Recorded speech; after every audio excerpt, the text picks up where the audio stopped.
بابا آپ نے مجھ سے وعدہ کیا تھا کہ آپ مجھے نبیوں کی کہانی سنائیں گے. پلیز بابا جان آپ مجھے کہانی سنائے نا. ٹھیک ہے بیٹا، مگر تھوڑی دیر ٹھہرو، میں اپنے آفس کا کچھ کام مکمل کر لوں، اس کے بعد ہم آرام سے صحن میں بیٹھ کر کہانی سنیں گے. ٹھیک ہے بابا، مگر میں کہانی سننے کے لیے بہت بے چین ہوں. ٹھیک ہے میرے پیارے بیٹے، تو آج آپ کس نبی کی کہانی سنیں گے؟ بابا آج آپ مجھے حضرت ابراہیم علیہ السلام کا قصہ سنائیں. ٹھیک ہے میرے پیارے بیٹے. عرصہ دراز پہلے جب مکہ صرف ایک بے آب و گیاہ بیابان تھا، اللہ کے نبی حضرت ابراہیم علیہ السلام نے خدا کے حکم کے مطابق اپنی زوجہ اور اپنے چھوٹے بچے کو اس بیابان میں چھوڑنے کا ارادہ کیا. جب ابراہیم علیہ السلام انہیں صحرا میں تنہا چھوڑ کر واپس جا رہے تھے، اس وقت ان کی زوجہ ہاجرہ روتے ہوئے کہنے لگی، ابراہیم، ہم نے ایسی کیا خطا کی ہے جو آپ ہمیں اس وحشت ناک زمین پر تنہا چھوڑ کر جا رہے ہیں؟ شدید گرمی، پانی اور اناج نہ ہونے کی وجہ سے پرندے بھی اس جگہ کا رخ نہیں کرتے. یہ سن کر حضرت ابراہیم علیہ السلام کی آنکھوں میں آنسو آ گئے اور انہوں نے فرمایا، یہ حکم مجھے میرے پروردگار نے دیا ہے، یہ جگہ آپ کے لیے زیادہ پرامن ہے.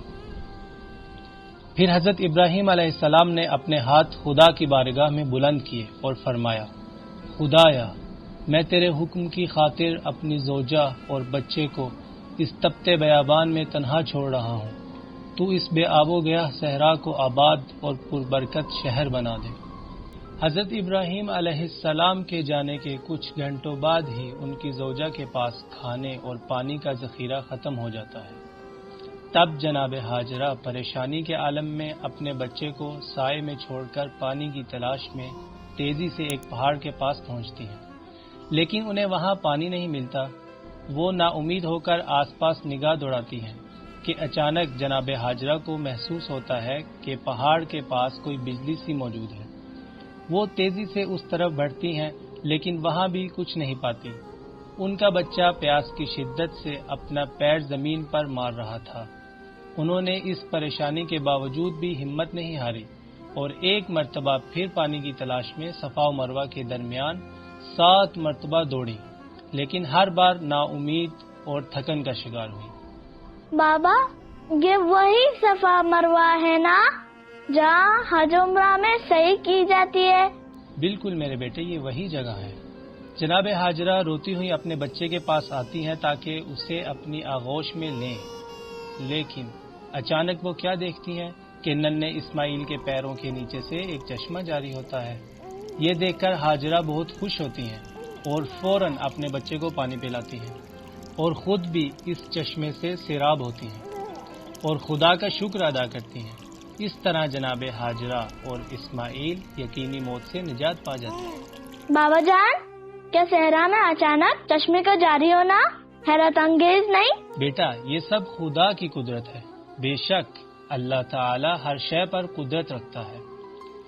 اور پھر کچھ ہی عرصے میں اس شفاف چشمے کی خبر ہر جگہ پھیل جاتی ہے اور وہاں پیاسے اور تھکے ماندے قافلوں کی آمد و رفت ہونے لگتی ہے.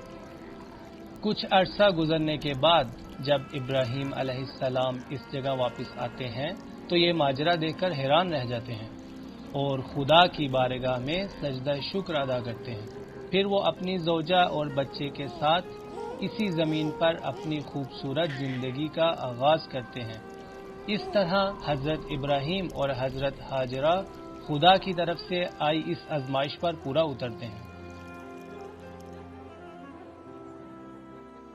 تو محمد، آپ نے اس واقعے سے کیا سبق حاصل کیا؟